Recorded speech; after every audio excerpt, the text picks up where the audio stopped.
اعوذ باللہ من الشیطان الرجیم بسم اللہ الرحمن الرحیم وَلَقَدْ خَلَقْنَا الْإِنسَانَ وَنَعْلَمُ مَا تُوَسْوِسُ بِهِ نَفْسُهُ وَنَحْنُ أَقْرَبُ إِلَيْهِ مِنْ حَبْلِ الْوَرِيدِ إِذْ يَتَلَقَّى الْمُتَلَقِّيَانِ عَنِ الْيَمِينِ وَعَنِ الشِّمَالِ قَعِيدٌ مَا يَلْفِظُ مِنْ قَوْلٍ إِلَّا لَدَيْهِ رَقِيبٌ عَتِيدٌ وَجَاءَتْ سَكْرَةُ الْمَوْتِ بِالْحَقِّ ذَلِكَ مَا كُنْتَ مِنْهُ تَحِيدُ صدق اللہ العظیم۔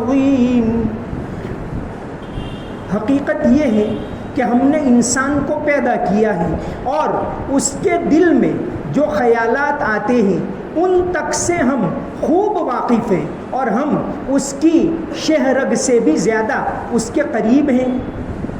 اس وقت بھی جب اعمال کو لکھنے والے دو فرشتے لکھ رہے ہوتے ہیں، ایک دائیں جانب اور دوسرا بائیں جانب بیٹھا ہوتا ہے، انسان کوئی لفظ زبان سے نکال نہیں پاتا مگر اس پر ایک نگراں مقرر ہوتا ہے، ہر وقت لکھنے کے لیے تیار، اور موت کی سختی سچ مچ آنے والی ہے۔ اے انسان، یہ وہ چیز ہے جس سے تو بدکتا تھا۔ فرمایا وَلَقَدْ خَلَقْنَا الْإِنسَانَ، انسان کو ہم نے پیدا کیا، وَنَعْلَمُ مَا تُوَسْوِسُ بِهِ نَفْسُهُ، اس کے دل میں جو خیالات آتے ہیں ان سے بھی ہم واقف۔ اب یہاں دوسرا رکوع ہے، ایک الگ انداز اختیار کیا، کیا انسان تجھے مرنا ہے اور دوبارہ پیدا ہونا ہے، اس کو بتانے کے لیے یہاں ایک الگ طریقہ اختیار کیا۔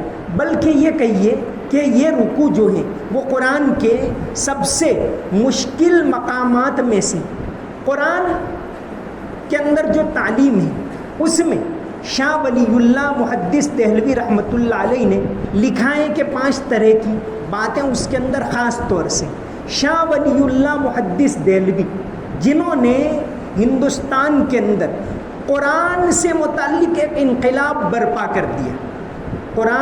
قرآنی تعلیم، سب سے پہلے قرآن کا فارسی ترجمہ، چونکہ اس زمانے میں ہندوستان میں فارسی زبان چلتی تھی، 1762 میں شاہ ولی اللہ کا انتقال ہوا تو انہوں نے سب سے پہلے قرآن کا فارسی ترجمہ لکھا۔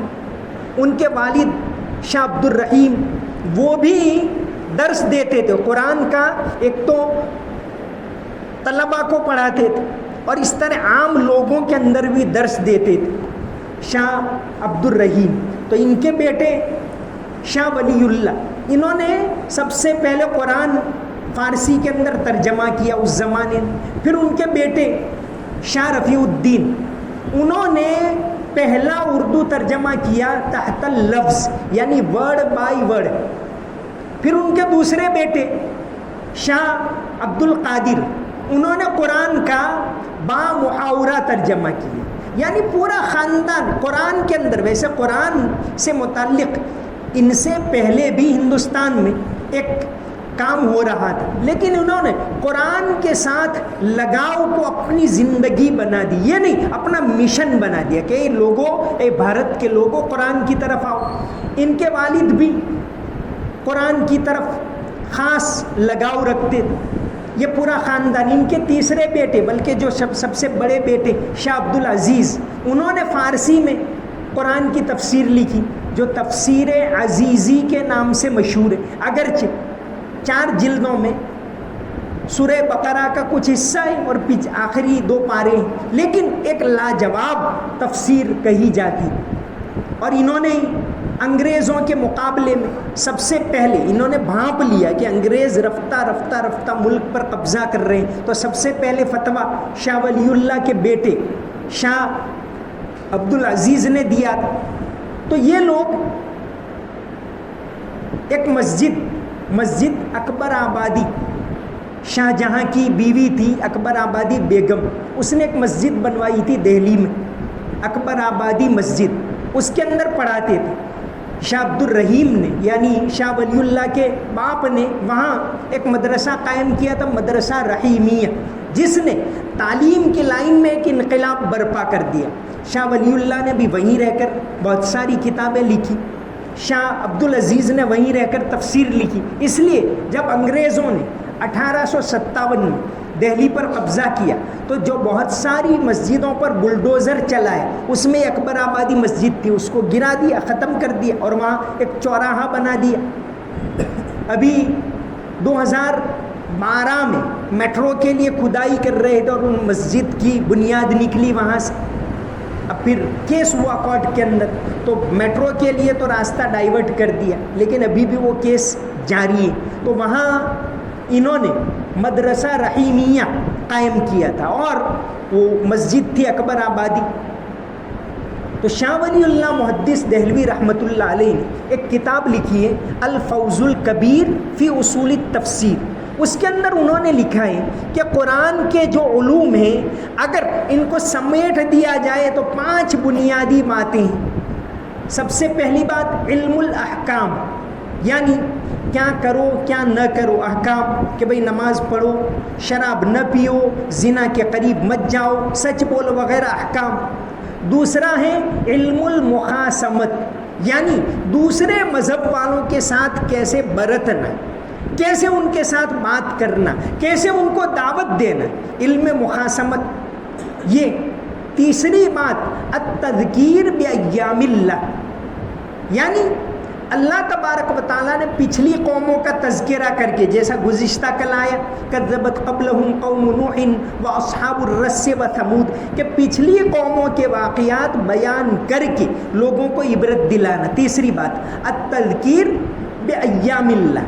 چوتھی بات قرآن کی اہم ہے التذکیر بآلاء اللہ، اللہ کی نعمتوں کے ذریعے اللہ کو یاد دلانا. اور انہوں نے بہت ساری باتیں لکھی ہیں کہ دیکھیے قرآن کریم میں سورتوں کے نام بھی اللہ تعالیٰ نے اس طرح رکھے ہیں کہ وہ اللہ کی نشانیاں. الفیل، سورہ فیل، فیل کا مطلب ہاتھی، انسان اس کے اوپر غور کرے. العنکبوت، عنکبوت کے معنی مکڑی، کروڑیوں، انسان اس کے اوپر غور کرے. التین، انجیر، اس پر انسان غور کرے. الرعد، بجلی کی کڑک. تو قرآن کریم نے اس کے ذریعے انسان کو اللہ کی طرف مائل کیا ہے. تو چوتھی بات التذکیر بآلاء اللہ. اور پانچواں ہے التذکیر بالموت وما بعد الموت، کہ موت اور اس کے بعد کیا ہونے والا ہے اس کو بیان کر کے انسان کو اللہ کی طرف مائل کرنا. تو یہ پوری صورت اسی سے متعلق ہے، لیکن خاص طور سے یہ دوسرا رکوع ہے وہ اسی سے متعلق ہے کہ انسان کو موت بھی آنے والی ہے، قیامت بھی آنے والی ہے. انداز پہلے رکوع سے الگ ہے. پہلے رکوع کے اندر تو اللہ کی نشانیاں بتا کر کہا کہ دیکھو جس نے یہ پیدا کیا، جس نے تم کو پیدا کیا وہ دوبارہ پیدا کرے. اب دوسرے رکوع کے اندر ایک الگ انداز اختیار کیا، فرمایا وَلَقَدْ خَلَقْنَا الْإِنسَانَ، انسان کو ہم نے پیدا کیا. کوئی آدمی کوئی چیز بنائی تو اس کے بارے میں سب سے زیادہ جانکار وہی ہوتا ہے. اگر کوئی کمپنی ایک سافٹ ویئر بناتی ہے، اس میں کوئی خامی آئی تو وہی کمپنی ریپیئر کرے گی. کوئی کمپنی کوئی چیز بناتی ہے، ریفریجریٹر بناتی، تو اس میں کیا ہے، کیسا ہے، اس کا سسٹم کیا ہے، سب کچھ وہ کمپنی جانتی. تو اللہ تعالیٰ نے فرمایا وَلَقَدْ خَلَقْنَا الْإِنسَانَ، انسان کو ہم نے پیدا کیا. وَنَعْلَمُ مَا تُوَسْوِسُ بِهِ نَفْسُهُ، کہ اس کے دل کے اندر کیا خیالات آتے اس سے بھی ہم واقف. اس کے دل کے اندر جو خیالات آتے ہیں اس کو بھی ہم جانتے ہیں. وَنَحْنُ أَقْرَبُ إِلَيْهِ مِنْ حَبْلِ الْوَرِيدِ، ہم اس کی شہرگ سے بھی زیادہ اس کے قریب ہیں. وَلَقَدْ خَلَقْنَا الْإِنسَانَ، ہم نے انسان کو پیدا کیا. وَنَعْلَمُ مَا تُوَسْوِسُ بِهِ نَفْسُهُ، نفس کا لفظ آیا قرآن کریم کے اندر. انسان کے اندرون کے لیے 3 الفاظ آتے، نفس، قلب اور روح. اب یہ کیا چیزیں ہیں؟ انسان اس کی گتھی کو سلجھا نہیں پائے کہ بھئی روح کیا ہے، کہاں ہوتی ہے وہ روح، اس کا لوکیشن کہاں ہے، کوئی ڈاکٹر نہیں بتا پایا. آج تک میڈیکل سائنس میں اتنی زیادہ تحقیقات ہوئی، دنیا کے اندر ہزاروں کتابیں میڈیکل سائنس پر چھپتی. الگ الگ ڈاکٹر ہوتے ہیں، دل کا ڈاکٹر الگ، دماغ کا الگ، زبان کا الگ، لیکن گلے کا الگ. لیکن کوئی ڈاکٹر اس کو سلجھا نہیں پایا کہ جان کیا ہے، روح کیا ہے. آج تک پتہ نہیں. ایک آدمی مر جاتا ہے، بلکہ اللہ تعالیٰ نے کلام پاک کے اندر چیلنج کر کے بتایا کہ جب انسان مرنے لگتا ہے، فلولا اذا بلغت الحلقوم، جب روح حلق کو پہنچتی ہے، وانتم حینئذ تنظرون، تم اس وقت کھڑے ہوتے ہو، لاؤ ڈاکٹر کو بلاؤ، حکیم کو بلاؤ، فلاں کو بلاؤ، مولانا کو بلاؤ، پڑھے. وَنَحْنُ أَقْرَبُ إِلَيْهِ مِنْكُمْ وَلَكِنْ لَا تُبْصِرُونَ فَلَوْلَا إِن كُنتُمْ غَيْرَ مَدِينِينَ. تمہارے اندر طاقت ہے تو اس روح کو روک لو، کیوں روک نہیں پاتے؟ جب انسان کی موت آتی ہے، چلو انسان مر گیا، وہی جسم ہے، وہی آنکھیں ہیں، وہی دل ہے، وہی انگلیاں، سب موجود، حرکت بند. اب وہ ہل نہیں سکتا، سن نہیں سکتا، بول نہیں سکتا، سمجھ نہیں سکتا، اس کا خون بند ہو گئے. کیا ہو گئے؟ وہی سارے اعضاء ہیں. تو یہ روح، نفس، قلب، یہ چیزیں، اس کی گتھی کو آج تک انسان سمجھ نہیں پایا.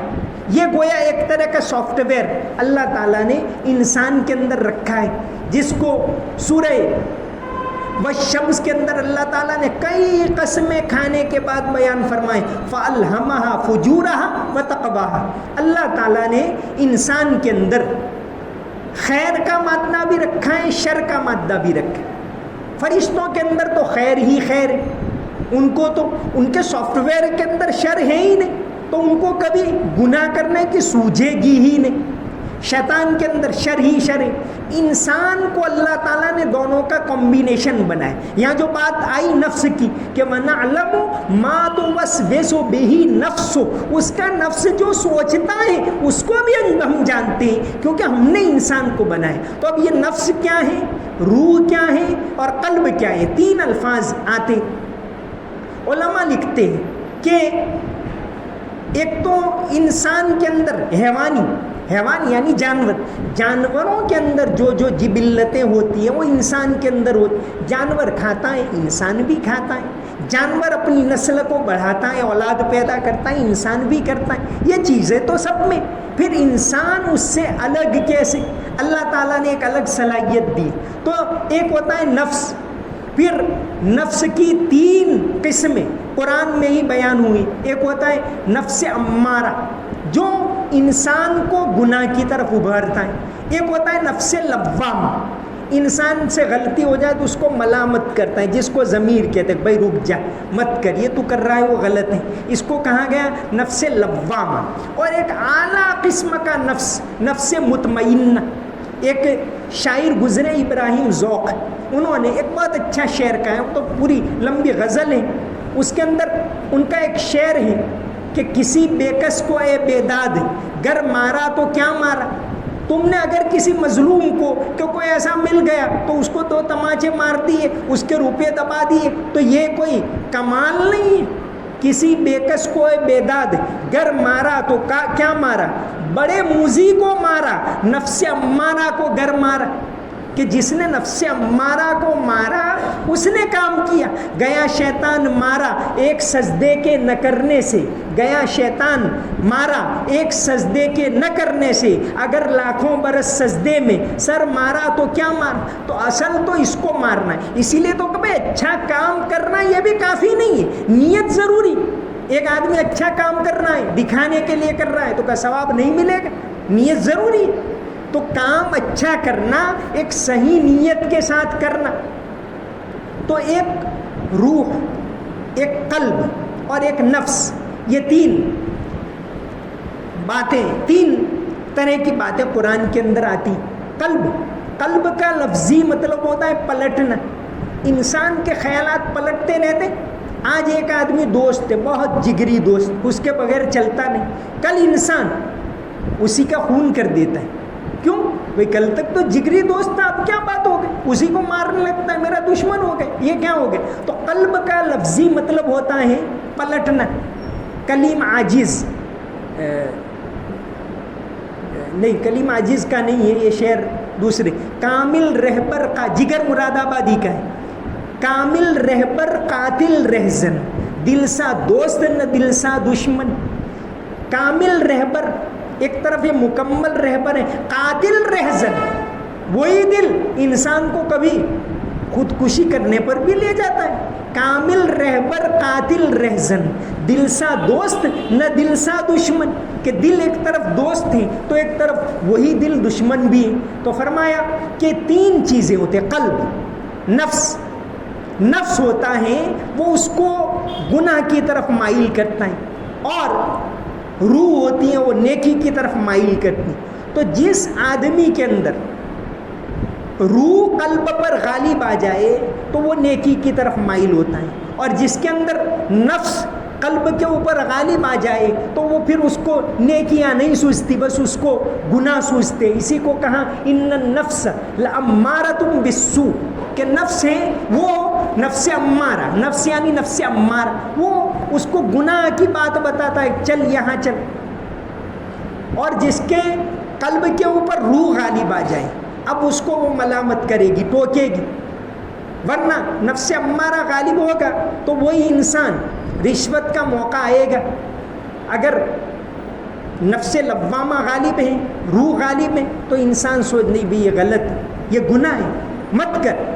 اور اگر نفس امارہ غالب ہے تو بھائی آج کے زمانے میں یہی ہوتا ہے، بھائی کر لے، سود آج تو چل نہیں، کیا کریں گے، آج کے زمانے میں کوئی چھٹکارا نہیں. وہ اس طرح وہ پڑھائے گا نفس. اور اگر روح غالب ہے تو اس کو روکے گی. اور یہی روح جب مکمل طور پر غالب آ جائے تو نفس مطمئنہ، اب وہ اس کو نیکیاں ہی نیکیاں، نیکیوں کی طرف مائل ہوگا، وہ نیکیاں کرے گا. تو یہ 3 باتیں قرآن کریم کے اندر ہیں. وَلَقَدْ خَلَقْنَا الْإِنسَانَ، ہم نے انسان کو پیدا کیا. 3 باتیں. وَنَعْلَمُ مَا تُوَسْوِسُ بِهِ نَفْسُ، قلب کا ذکر اسی رکوع کے اندر آگے آ رہا ہے. وَنَعْلَمُ مَا تُوَسْوِسُ بِهِ نَفْسُ، کہ اس کا نفس کیا سوچتا ہے وہ بھی ہم جانتے. بعض مرتبہ بعض خیالات ایسے ہوتے ہیں انسان کو آ کر چلے گئے، خود کو بھی پتہ نہیں.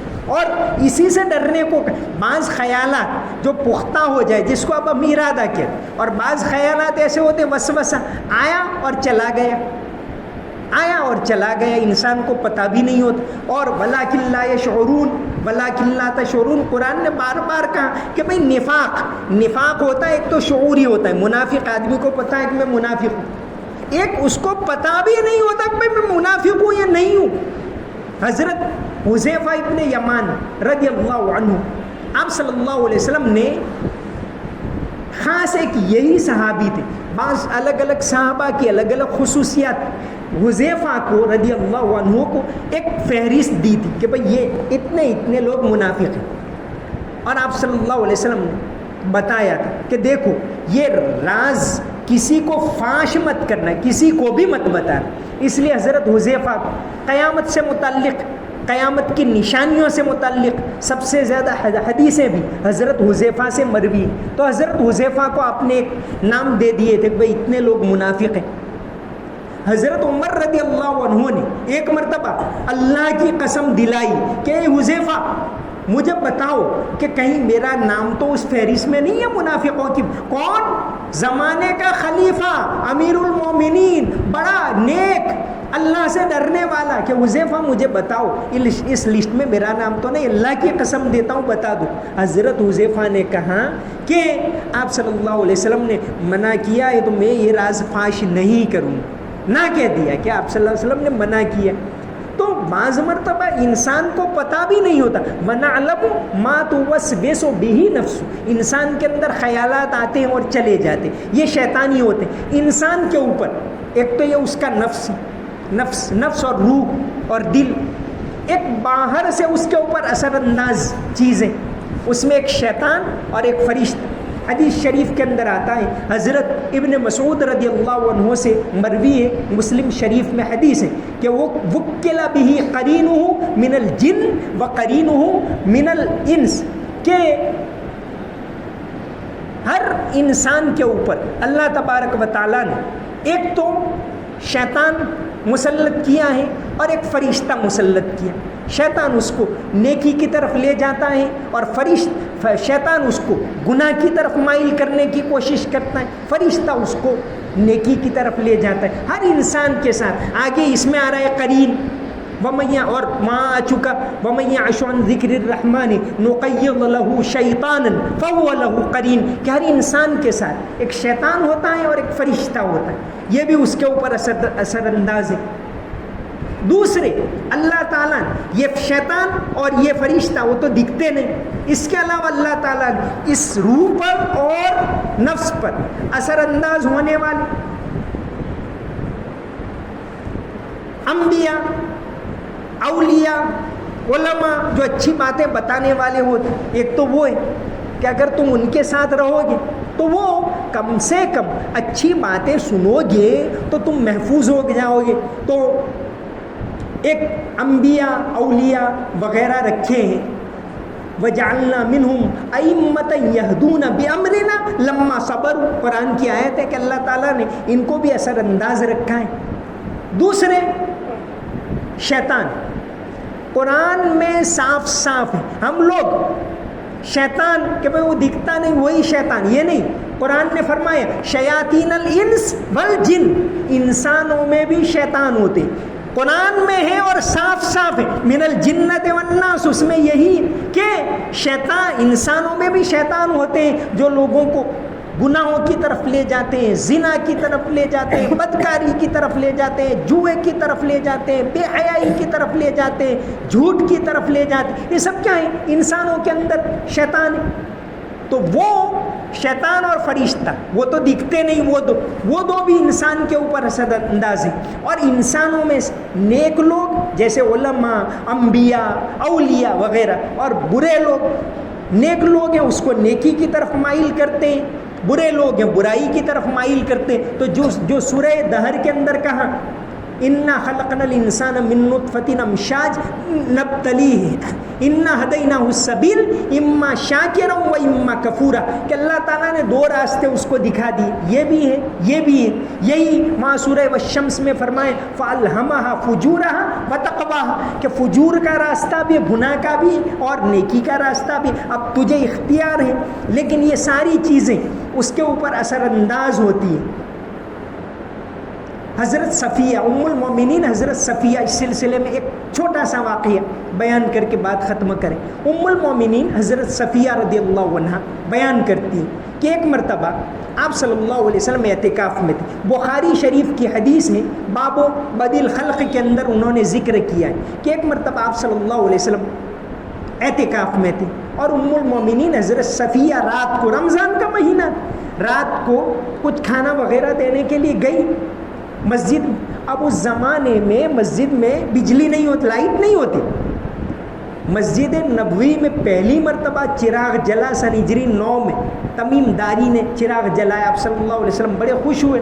تو چراغ نہیں ہوتا، حضرت صفیہ آئی، نکل رہی ہیں، آپ صلی اللہ علیہ وسلم ودا کرنے کے لیے دروازے تک گئے، دیکھا کہ دو انصاری ایک دم سے بھاگ رہے۔ آپ صلی اللہ علیہ وسلم نے بلایا دونوں ادھر آؤ، آئے۔ آپ صلی اللہ علیہ وسلم نے فرمایا کہ میں اللہ کا رسول محمد ہوں اور یہ میری بیوی صفیہ۔ دونوں بولے سبحان اللہ، یعنی کہ حضور کوئی آپ کے بارے میں کوئی غلط سوچ ہی نہیں سکتا، آپ کیا کہہ رہے ہیں، سبحان اللہ۔ آپ صلی اللہ علیہ وسلم نے اس وقت فرمایا کہ ان الشیطان یجری مجری الدم، کہ ہر انسان کے اندر شیطان خون کی طرح دوڑتا ہے، کب اس کے اندر غلط خیالات لے آئے اس کی کوئی گارنٹی نہیں۔ اس وقت آپ صلی اللہ علیہ وسلم نے یہ حدیث بیان فرمائی تو فرمایا کہ وَلَقَدْ خَلَقْنَا الْإِنسَانَ، انسان کو ہم نے پیدا کیا، وَنَعْلَمُ، جب ہم نے پیدا کیا تو اس کے بارے میں ہم اس سے زیادہ جانتے ہیں۔ آگے فرمایا وَنَعْلَمُ مَا تُوَسْوِسُ بِهِ نَفْسُ، اور اس کے دل میں جو خیالات آتے ہیں اس سے بھی ہم واقف ہیں، بلکہ وَنَحْنُ أَقْرَبُ إِلَيْهِ مِنْ حَبْلِ الْوَرِيدِ، کہ ہم تو اس کی شہرگ سے بھی زیادہ اس کے قریب ہیں۔ انشاءاللہ آگے آئندہ بیان کیا جائے گا۔ وما علینا الا البلاغ المبین۔ اللهم صل على محمد وعلى ال محمد وبارك وسلم ربنا هب لنا من ازواجنا وذرياتنا قرة اعين واجعلنا للمتقين اماما اللهم حبب الينا الايمان وزينه في قلوبنا وكره الينا الكفر والفسوق والعصيان اللهم انا نعوذ بك من عذاب القبر ونعوذ بك من عذاب الحشر ونعوذ بك من الفتن ما ظهر منها وما بطن یا اللہ ہمارے گناہوں کو معاف فرما یا اللہ ہماری تمام کوتاہیوں کو معاف فرما یا اللہ تو نے بابرکت گھڑیاں تیری مہربانی سے عطا کی یا اللہ تیرا فضل ہے تیرا کرم ہے یا اللہ تیرا شکر ادا کرتے ہیں کہ تو نے اتنا اچھا وقت ہمیں عطا کیا اپنے فضل و کرم سے ہمارے گناہوں کو معاف فرما یا اللہ ہمیں پاک صاف فرما ہمارے دل کو صاف فرما یا اللہ نیکی کے راستے کے اوپر چلنے کی توفیق عطا فرما تیری عبادت کرنے کی توفیق عطا فرما نفس اور شیطان کے فتنوں سے یا اللہ ہماری حفاظت فرما ہر طرح حفاظت فرما گناہوں سے حفاظت فرما بے حیائی سے حفاظت فرما جھوٹ سے حفاظت فرما ہر طرح کی روحانی بیماریوں سے حفاظت فرما یا اللہ جسمانی بیماریوں سے بھی حفاظت فرما تندرستی عطا فرما حلال پاکیزہ روزی عطا فرما یا اللہ حرام سے ہماری حفاظت فرما سود سے حفاظت فرما ہر طرح کے غلط مال سے حفاظت فرما یا اللہ صحیح طور سے رزق حلال ہم سب کو عطا فرما یا اللہ آخرت کی تیاری کرنے کی توفیق عطا فرما یا اللہ ہمیں مرنا ہے اس دنیا کو چھوڑنا ہے یا اللہ ہمیشہ کی زندگی آنے والی ہے یا اللہ اس کے لیے تیاری کرنے کی توفیق عطا فرما اللہم صلی علی محمد وعلی آل محمد وبارک وسلم برحمتک یا ارحم الراحمین.